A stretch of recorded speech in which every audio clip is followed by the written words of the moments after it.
Good afternoon. Thank you for joining us.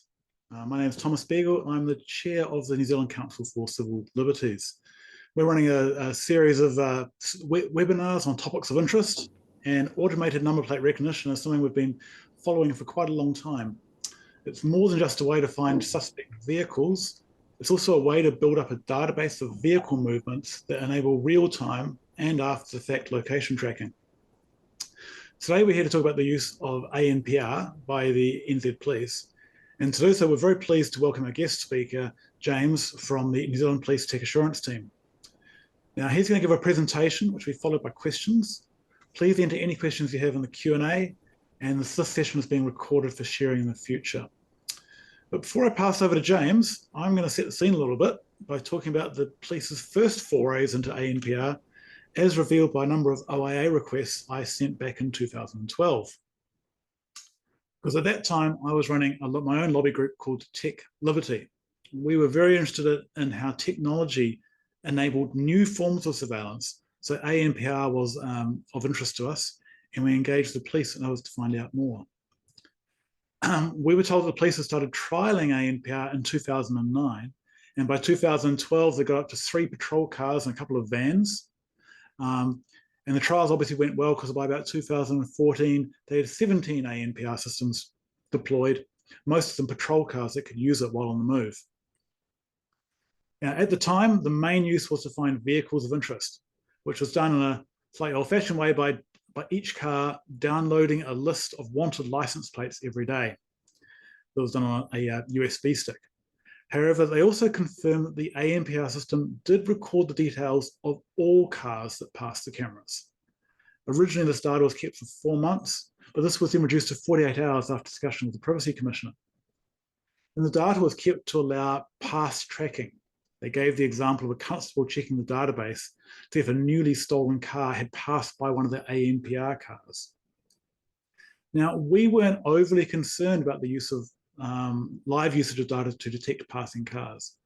Our concerns were mainly about the data from multiple ANPR systems being aggregated and stored, create a vehicle tracking database that would allow anyone's movements to be queried both real-time and retrospectively. As such, we asked the police about whether they thought they needed a tracking warrant to access ANPR data for that purpose, and we received different answers depending on who we asked.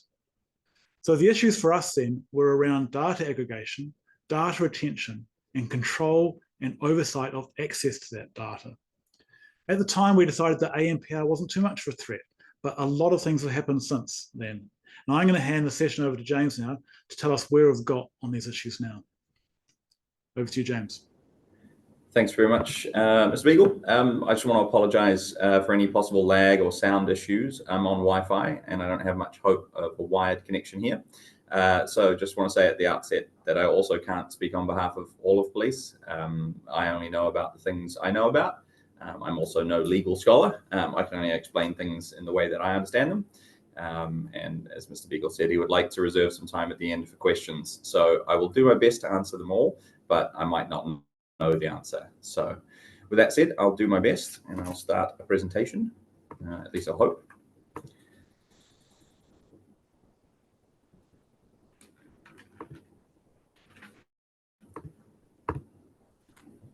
Also turn off my camera to try and reduce that bandwidth requirement.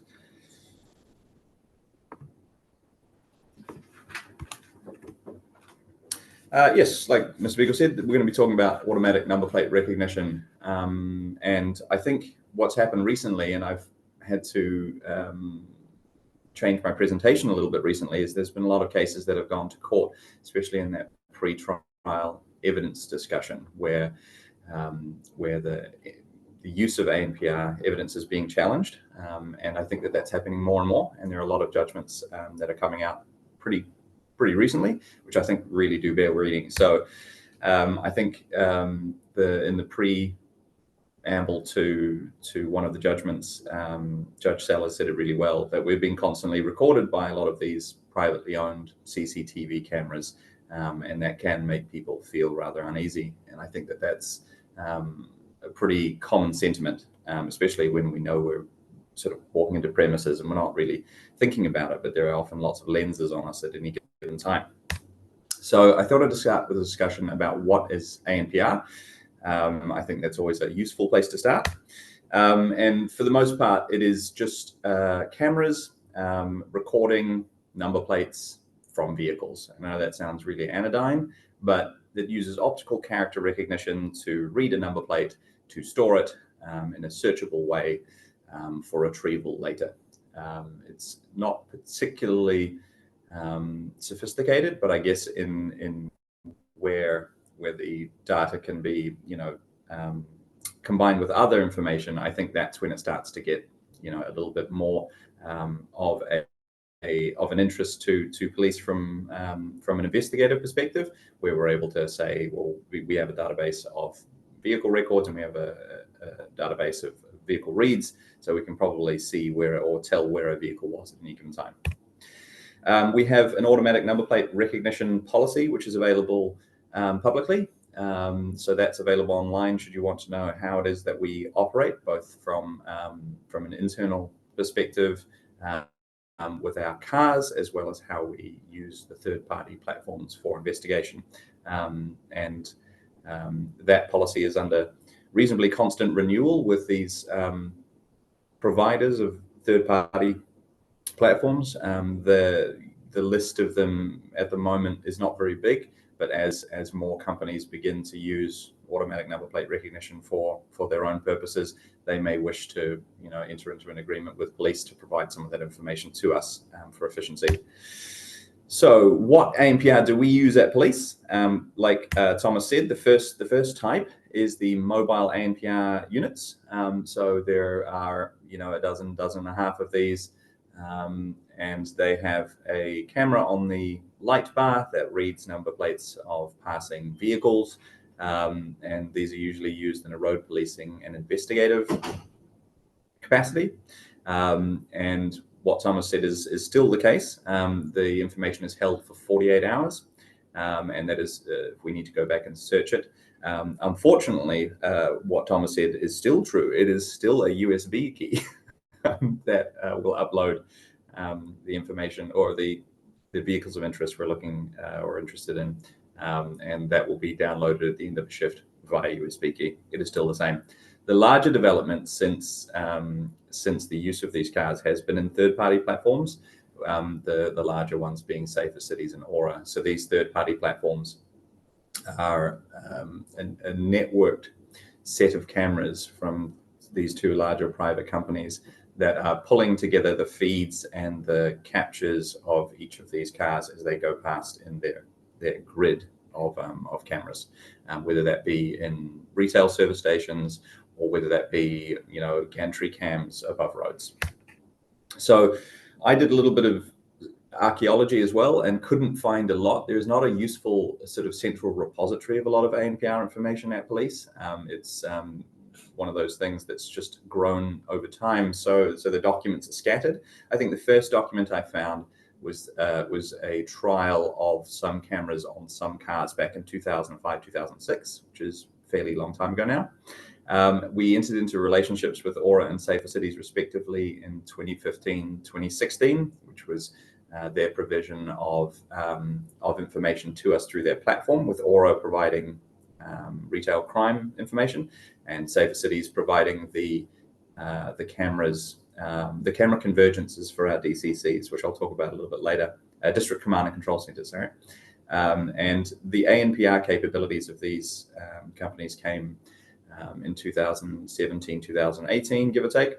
And then in 2019, there was a test to see if they could make a couple of the cars update with live information rather than USB key. And that trial was somewhat successful, but it is still the case that most of the cars are USB key. And I can explain a little bit more about that if you're interested. So how do they work? So the ANPR systems, I think a good way to think of them is CCTV footage, which is for the most part what they are. The footage of CCTV is sorted by is tagged with the place it was recorded, the time and the date, in columns or in metadata. That's a good way to think of it. And when we need to go and ask a retailer or a somebody who's captured this information for some information, we will go to them, we'll send an email, or we will go to the physical location and say, hey, can you provide us X amount of footage? And they'll say, well, where was the footage captured, what time and what date, and we will search the records. So another way to think about it is that they can now search the records if they have captured it. So not all CCTVs capture ANPR data. So now that they can search, they can use the vehicle number plate to search it, and that will provide the footage we're looking for. So that's sort of a useful way to think about, ANPR footage as filing systems. The other way, so what I was talking about with video requests, one of the ways we make the video requests, we can either make them by time and date, or we can make the video request by the number plate. So a query looks like we will provide the person who has the information, or the retailer, the details of who we are and why we're asking for it.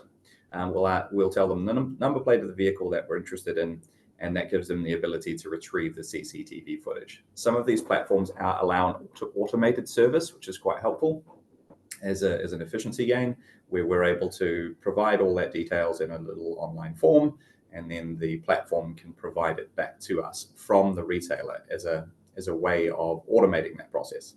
And there's an acknowledgement when we are requesting the information that it is for the detection, prevention, investigation of crime or harm, such that the person providing it is able to say, this is the reason police asked for it, to satisfy themselves that it is a good request.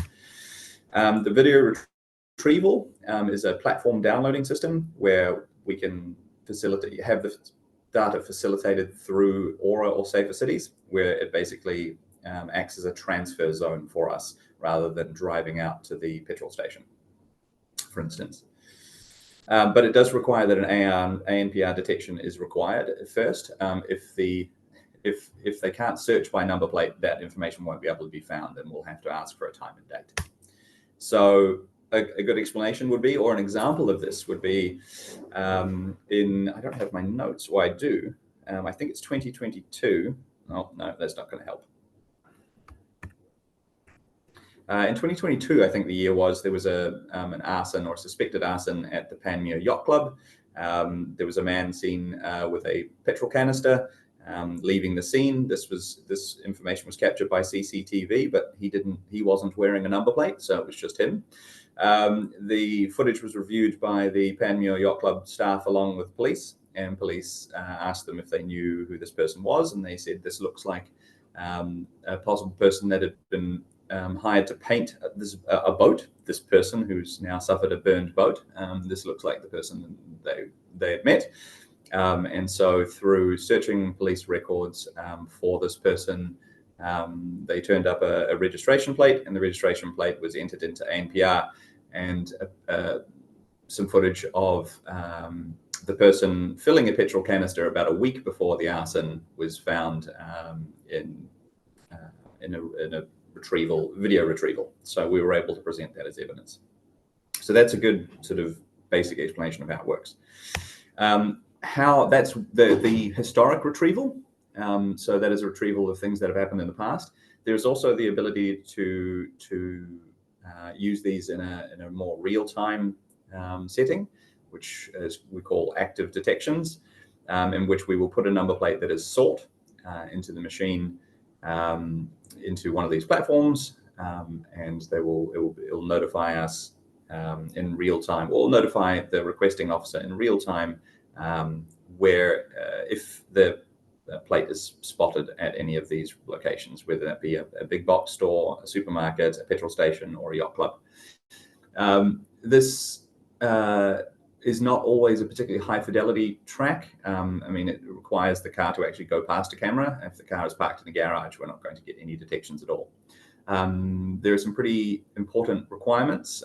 This requires a warrant to be able to do, or an emergency situation such that it requires an internal sign-off from somebody of a certain rank to prevent any harm or loss of life. And these urgent situations are all spelled out in our policy. There's a couple of options there to be able to do it. And I invite you to read the policy to get the details of it. But for the most part, vast majority for investigation's sake will be a warrant. So the Safe Cities platform is the platform that assists our district command and national command and control centres to bring the video feeds from folks like Auckland Transport to feed through our command and control centres. But over the years, they've also been able to provide the ability to capture license plates in their platform, and they hold that for their own purposes, and we can make requests of it as required. And that's the sort of tends to be the more public outfits, tends to be transport hubs, that sort of thing, rather than being retail locations.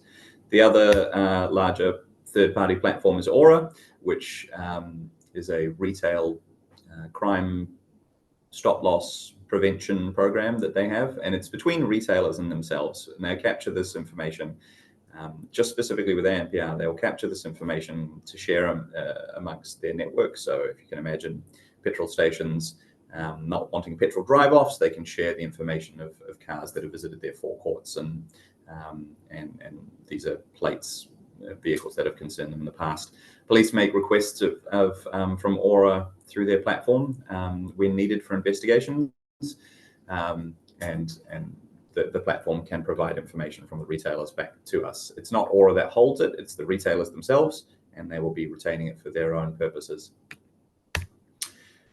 We also have other ANPR networks that are slowly being brought on board. Like I said at the beginning, if a company approaches us and says, we'd like to be able to provide this to you, to help us with our crime prevention, they come and they make submission to us to say that they would like to provide us a portal with access. So we've got a process for that at the moment, and there's forms to fill out and so on. Like I said at the beginning, we've actually had a lot more of ANPR evidence being presented and challenged in court. So at the moment there are 6 decisions across 9 cases, and it's likely that several more will pop up over the coming year or so. One of the cases, which I mentioned before, Sellers case, it was 4 cases with really similar circumstances that were all heard together. I invite you to read those as well. So I think at the end of Sellers's decision, she said something, I think, which I said better than I could have, which was that it is a fact that we live amongst a lot more CCTV than we ever have before, and that the ANPR is really just another type of CCTV. Like I was thinking about, it's sort of another way to file that CCTV. And with that, I think I've reached my 20-minute mark, and I can stop sharing.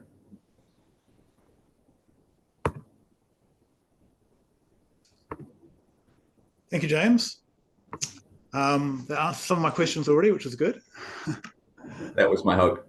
Yeah, but I do have some more though. I have no doubt. Now, I was kind of curious. You made a difference between, well, I took the distinction between, you said that sometimes you need to do, when you want to do a historical search, you need to have a tracking warrant, which is good. I'm pleased that there's agreement on that. Sorry, just restate that again. There was a slight bit of lag, so I just want to make sure I heard the question. So that when you're doing a search of historical data, the police will use a tracking warrant. No, that's not correct. Oh, that's not correct? No. So when are they using a tracking warrant, sorry? For live detections and active detections. Right. And so, but if police are looking for previous information about where someone's been in the past, they don't Correct. believe they need a tracking warrant. Is that correct? Well, I don't know what we believe as an organization, but we don't operate using a tracking warrant for historical detections, no. I'm kind of curious about that. I mean, and I wonder, have you actually explored that in your work? Because to me, it seems that it's, I mean, it is a form of tracking. I'm working out where someone's been in the last few years. I mean, like I said at the beginning, I'm not a legal scholar. We've done some thinking about it in such that what is it like? So were we to get a lot of CCTV footage from the past few months from somebody, say we went around and got the CCTV footage of several months from various parts of a city. The way in which we construct our evidence wouldn't suggest that we are detecting somebody in real time. I think the Search and Surveillance Act says something like, is able to provide a forward-looking or a real-time sort of picture of somebody's world. So no, that's not the way we operate it here, at least. Mm-hmm. So if it's live, you think you need a tracking warrant and actually getting reports, active reports. But if it's historical, you don't. Well, you're not getting one, which is interesting because that was one of the, we got different opinions back in the past when we asked about that as well. To me, it seems it's the ANPR system actually counts the tracking device itself. So yes, yes. So we treat the active detections, we treat the real-time detections as a being entered into a system that provides a diffuse surveillance device itself. The surveillance device warrant is the one we would use if required, and that's how we tend to operate our active detections. Okay. Now, and also we'll talk about the making ANPR and making requests for video and sending us a system where you're sending the, who we are requesting it, what we want it for, and so on. And then actually saying why you want it as well. Now, we know that the Privacy Act allows people to share data with the police for the maintenance of law, right? But at the same time, the Privacy Commission has made it pretty clear that they view this must be a decision made each time, not carte blanche access systems. Now, these requests obviously are trying to achieve that. They're saying, we need it for this reason. But I guess the question is, to my mind, is that do we even know whether the people at the other end are actually considering these requests, or are they just giving carte blanche sign-off on them? And I was going to say, do the police have any responsibility towards that ethically? In each of the platforms, I can't speak on behalf of the retailers. They have signed up so retailers in terms of Aura, or customers in terms of Safer Cities, or whichever company will be operating a third-party provision. There will be an agreement between the CCTV information holders and the platform, and whether they have decided that should police make a lawful request in the format required to provide that either as needed or on an automatic basis. That's a decision for those retailers. Whether we have an obligation to check whether that's a good and fair way to do it, we definitely have. We've gone back to the retailers, gone back to the platforms and said, here are some of our requirements so that they can help to satisfy some of their obligations. But again, the information holders are the ones making the decisions as to whether they want to provide it to us or not. Or whether they want to provide it to us in a more seamless fashion. Do you know if the Privacy Commissioner has looked at that side of things at all? The Privacy Commissioner has had a look at it. Yes, the Privacy Commissioner, I think a couple of years ago, has indeed had a look at it. Though I couldn't tell you off the top of my head what it sounded like verbatim, but I have a feeling there are some documents somewhere. Yeah. A question here about which is one of mine. Who has access to the systems to use the police systems to access data, both on the police ANPR systems and also the third-party ones? Police and the police back-end system for the physical cameras on cars are accessed by the it's different in each district, so I can't tell you exactly who owns because it's actually the centralized software itself has, I think there are 2 people who administer that, but they don't use the system, and then it's districts that make decisions about what's stored on the 48-hour rolling upload download schedule. So it's pretty limited access, and usually for specific investigations or road policing requirements. In terms of the platforms for which we request CCTV by using an ANPR number plate rather than just requesting CCTV of an incident. The people who have access, I couldn't tell you the number of them, but there would be investigations and intelligence staff that use it within their day-to-day job. What sort of audit trails on that? I mean, and oversight? The oversight for the third-party platforms is handled for the most part by, are we doing that sort of thing? Are we? Yeah. So there's a camera technology assurance committee, and those are the folks who have the broader oversight, with the audits being performed by the assurance group. So that's thankfully not Andrew and I's job. That would be a big one, but we definitely will be overseeing the audits as they go.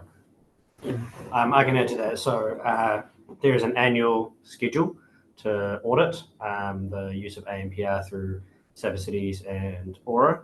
And so we've been doing that for, I think, 3 years now, since 2022. So 22, 23, and then the 24 one is currently being done. And so there is random dip sample of requests that have been made by police, both on historic and live or active detections, and also collection of statistics on the use. So every single request through those platforms is logged with the full request that was made. Has there been much finding of people who have been abusing it, or any of it? I'd have to defer that one. I mean, Andrew might know. I was trying to think. I was thinking, what's the definition of it? Yeah, I can answer that. So in terms of the audits, very, very small numbers. So I think, for example, in the 2022 audit, they found, I think it was 5 officers who were referred to the integrity unit for further follow-up on whether or not the use was correct. And I think in those cases, it was found that, at least to my understanding, that it was more a matter of following the process rather than sort of actually misusing the tool. One of the things that we particularly look out for is officers putting in number plates that relate to vehicles that they themselves own, or number plates of their partners or family members and that sort of thing. And so that is something that is also checked for in the audits, and generally results in a conversation to say, hey, you probably should be doing this, stop doing this. And if they persist, then that might become a referral. Yeah, that was what I was trying to think of. I was trying to think, for the most part, we found folks that either didn't understand the process very well or were using the things in the wrong order. I wasn't sure if that amounted to some system abuse necessarily. Yeah, and for people following along, the other person in the room with James is Andrew Chen, who is the other half of the police tech assurance team. So we thought about having 2 laptops in the room, but we thought with the bandwidth issues, we thought we'd just reduce it to 1. Yeah, so we've got 2 for the price of 1, it seems. That's good. And you're also looking at the entirety of the technology assurance team. We wish it were bigger, but it is us. Mm-hmm. Okay. Yeah, what's your feeling about how the police view the controls over the system? To me, it seems like there's actually, the controls are quite light and seem to be designed to make it easy to access the data and possibly checks after the fact. How do the police feel about it? Do they feel they're overly constrained, or do they feel they've got good access to it? I couldn't tell you how all of New Zealand Police feels about any given thing. But well, I was wondering if you get any pushback maybe or something. I think the interesting thing is, I think for the most part, when we do tend to refresh controls and so on, refresh the policy, change wording to make it easier to read. I think they've been very supportive for the most part. When you talk to investigators, they're quite grateful to be able to say, oh, it's good when I appear in court to be able to say this is the process I followed, in an easy to understand place, and in a place that brings it all together. There are a couple of different pages once upon a time, and we did a lot of work to bring it all into one place. That's why you see that screenshot I had of the splash screen with different buttons on it and has all things in one place. I think I don't think it's seen particularly as a hindrance or as a overly enabling. I think that for the most part, I think they feel we've got the comments I've had seem to think they've got the settings about right. I don't think folks feel overly constrained by it. I've got a slight trick question for you. Was ANPR used during the COVID lockdowns and quarantines to locate people? I know there was one famous case where it was used. I know for sure because it was in the media. But obviously, two folks in assurance are not going to know about every single use of these things, so I have no idea. But I can definitely tell you it was used once. Yeah, with extraordinary certainty, I can tell you it was used at least once. Yeah. How does our system here compare to what other countries are doing, comparable countries, and which ones maybe have you considered or compared it to? I think the most starkest difference is that police just do not own their own large scale ANPR system. Police just don't. New Zealand Police doesn't have a huge network of cameras all connected up to anything. Whereas there's I can think of the UK, or at least very much England, have quite a large network of cameras across the country that have automatic number plate recognition systems. I know that in the States they make a much better, or no, I don't know, better. They make much more use of vehicle-borne ANPR cameras, whereas we only have a very small and aging fleet. I say this very kindly in transferring some of the cameras from Holdens to Skodas. There was even a discussion as to whether it was worth the money. Not that they're not a useful system. They just they don't tend to use them very, very much at all. I can make an additional comment here that I think in a lot of other jurisdictions, you see a lot more use of toll roads, and you see ANPR systems attached to those, and that information being shared with police in real time. In New Zealand, we certainly don't have that access. NZTA manages the toll roads, not police, and we don't get immediate alerts for stolen vehicles going through toll roads or anything like that. We would have to approach them just like any other entity and ask them for information under normal information request procedures. Yeah. I think ANPR is used a lot more than people think it is, but it's just by private companies. In fact, we don't use very much of it here at police. We make requests of platforms to help facilitate the number of requests we would like to make. Your number plates being recorded at petrol stations, at the airport to let you in and out of the gates. All that sort of thing. Sometimes in big parking lots, I've given to understand that they're using ANPR to see how long a vehicle's been there. Do we have any numbers for roughly how many requests police are making of these systems? We do, and I don't have them off the top of my head, but if Andrew does, I'll hand to him. Yeah, so roughly in the last year, 200,000 historic searches. That sounds like a lot. It's important to note that includes a lot of duplicate searches. So what we found is that because it's so easy to access the system, that rather than copying the information off, say, or South Cities into the police intelligence system, they might just go back and make another request to get access to that same information.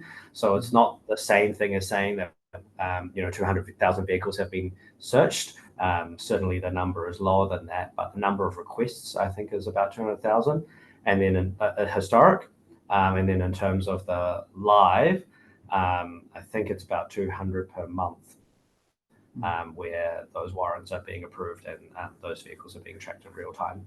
Yeah, so it's a much smaller proportion of that live tracking, and much more likely to be a historic request. Some of those some of those requests where an officer has gone back, we've heard a few reasons. Refresh the memory for a court case to go and get a list of the historic detections, so that they can say, when I looked at this, I saw this many. And we've thought about ways to not, there's a fine line between wanting to store the information on the third-party platform in our own database, because then it becomes part of our records and it's much larger, and our sort of would have to have that against our national intelligence application for a longer time, or whether we search the platform for it. We're not quite sure exactly which way around it is better to have it. I'll say that with 200,000, you've got to sort of guess that the people who are making these, because that obviously goes to a third party to approve or not, you have to suspect that they're not really paying much attention when they approve them with those sorts of numbers. I think it's in the contracts that if the requests are of a certain form and they meet the requirements of the request, then that information is being provided. And so just as another example of where we know that that number is probably a little bit inflated is that in Aura in particular, in order to request video footage, you have to make an ANPR historic search in order to get to that footage. And we'll have potentially a couple of officers who might be working on the same case go in and request that footage separately, independently. So they're actually making requests for the same footage. So that's just another example of where it is probably an overestimate. Yeah, I think I should have mentioned that in my discussion of how it's filed. Instead of asking for a date and time, asking for the ANPR, and you may have multiple people. But you're right. I mean, even if it's half the number of it is a lot. And we suspect what we've seen some of the contracts. The retailer may say if it is made in a certain form, we are able to review the reasons if we have the time or would like to. Please provide it to police on our behalf if they make that request, rather than they will hire staff and provide it to us on a one-to-one basis. So I've got a couple of questions concerning about going back to the query of people actually misusing the database and so on for personal reasons. And one of the questions is, other than never dating police officers, what can people do to reduce risk of these systems being misused against them for personal surveillance reasons? And says, what work is police doing to prevent misuse other than audits? Well, when so there's two halves of it. So there's the prevention half, which is to do with the education. So there's an ongoing upskilling of officers. So when they onboard to police or they begin to use the system, there are guidelines and all that sort of thing. However, that specific example, let's use that one, is a code of conduct violation. So that is something police staff know, or they all do know, because it's part of the code of conduct. You're not allowed to use police business tools for personal reasons. That is either understood from the moment they're employed, or when they go through police college for training. So they do know that's the difference. And so that education happens there. And then at the other end, that is an integrity and conduct concern. And so that goes to internal bodies. So that'll be police professional conduct, whether that be the National Integrity Unit, or more seriously, other internal processes. So especially the use for that sort of purpose, that's treated pretty seriously. I can't give you obviously details of any of that because I actually haven't. When it becomes an employment matter like that, we're not involved anymore. Okay. I should say certainly for the live tracking, you wouldn't get away with that because you'd need a warrant and you'd need supervisor or approval of the track. So at least on the real-time side, that's addressed. The evidence would also would be scrutinized extraordinarily if it was required to have a tracking device warrant and there wasn't one applied for. There would be a pretty dim view taken, I'm sure, by a judge at a pre-trial. Which brings back to an ongoing problem I keep banging on about is that police misuse of search only really comes up if you go to trial. If you don't go to trial, it's hard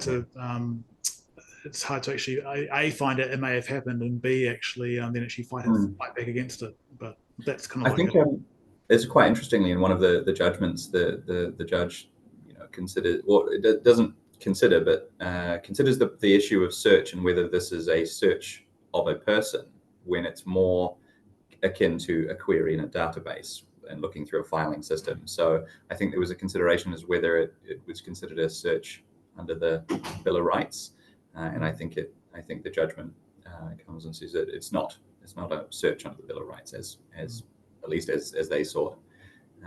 Again, read the judgment, and I'm not a legal scholar for sure. So in terms of this model, where we've got this third-party providers, they've got this nice big databases full of stuff, and you've got pretty well easy and automated access to it. We talked with Andrew a while back, a few months ago, about facial recognition tech, and we're kind of expecting the same. I'm expecting the same big private databases of information to come up there for tracking people. Are we expecting the same sort of thing to emerge for facial recognition queries as we do have for the ANPR systems? I'll let him answer since he's the facial recognition fellow. Yeah, I can definitely say that in the current policy, we have closed that off. In that, in the current policy, we will not use the facial recognition capabilities of third parties, so external entities. Whether or not that will grow in the future, I don't know. We're seeing the trials happening at the supermarkets, for example, at the moment. I don't think that comes with identifying information of the people going into supermarkets, and they're deleting the images of people who aren't of interest to them immediately. So I think it will come down to the controls that are put in place with the use of facial recognition. I think everybody knows that it's a controversial and high risk area, and that they need to operate carefully or they'll lose their social license. And so from a police perspective, we're not doing it at the moment. I can't speak to, forever into the future, but it's certainly not the intent at this stage. I guess to my mind, it's just that, like I said, it's the attractive database theory. I mean, once you know the attractive database is out there, it's got to be very tempting to access it because, of course, the police, they want to catch criminals, and it's another tool, isn't it? So how do you sort of balance that off, that sort of feeling of we want to catch criminals, but at the same time there's, which is quite a concrete benefit, particularly in individual cases, and then you've got this sort of possible impact on society that's more nebulous and hard to define. I mean, how do you think decisions on what tools to use for an investigation are definitely at the discretion of the investigator, and what seems like the sort of the most effective and efficient sort of tool set to be using within the law. And so I couldn't tell you, sort of how they decide which tools to use for what. I think you'd have to ask somebody from, investigative excellence. There's even a term. There's even an area. Those are decisions for investigators to make as to why they would use certain tools and how they would use them. Yeah, well, I think doesn't that partly come down to what your team's doing, the technical assurance, which is saying that whether you can use these tools and how you can use them. Yeah, I think about it as should you wish to use them, we can help you use them safely. I think is the best way to think about our team. Andrew has a thought. Yeah. I would add that I think with a lot of the work that our team does is that we look at both a combination of human controls and technical controls. And for some of these systems, we can implement technical controls around things like access, making sure that people have done their training before they use the tool. But a lot of it comes down to human controls and needing to do the training and upskilling people and making sure that they're cognizant of the sort of risks in this space.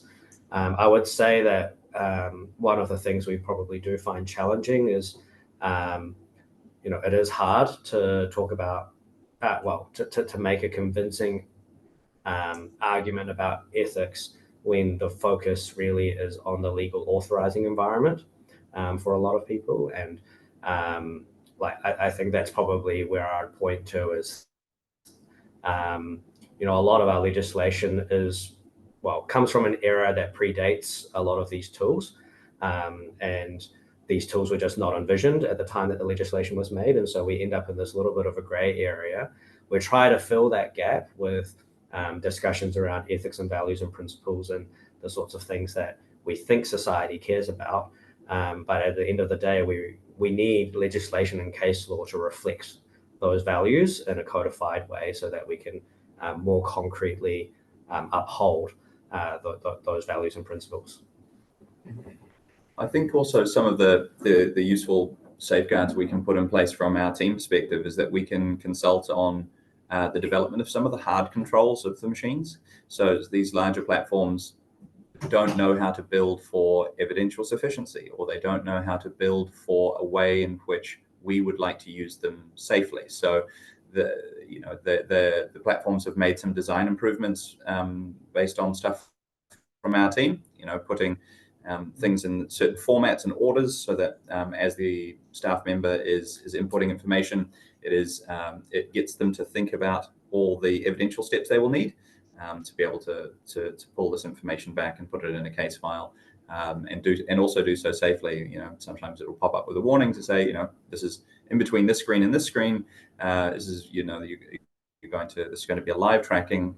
Please put your warrant information in here. And if they haven't got a warrant, that is a sort of a hard coding way to remind them that this is a warranted requirement. I'm running low on questions, but I've got a good one here, which is Sure. Everyone's favorite topic of the day. Is that how is or maybe will be AI used to search in these databases and maybe analyze what's happening and so on? Oh, heck. So ANPR is, I can think of AI being used to read number plates better. That's all I can think of, is that it's a pretty, it is giant photocopiers bolted to walls. These are optical character recognition cameras. There's only so much that AI can do.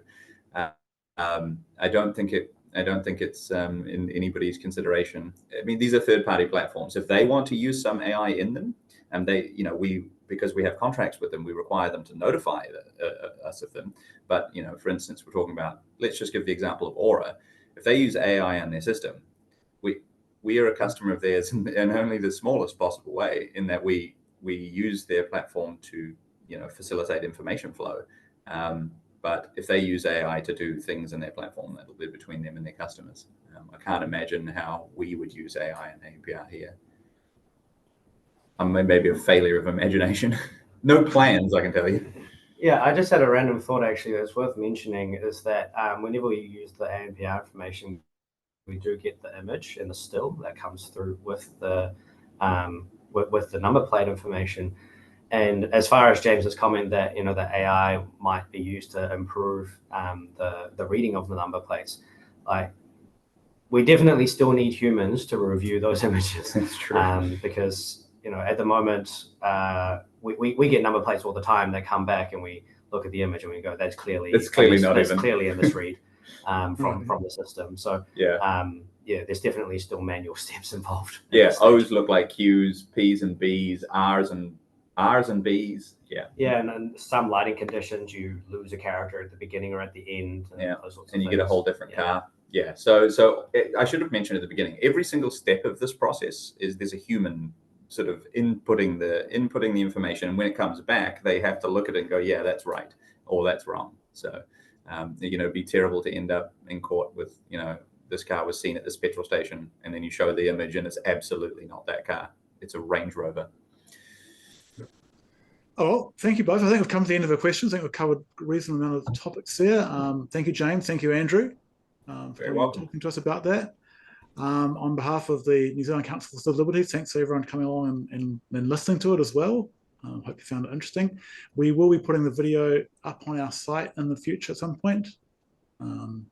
Last time we did it, we actually had a few corrections from Andrew as well, so we'll see if we get any corrections here.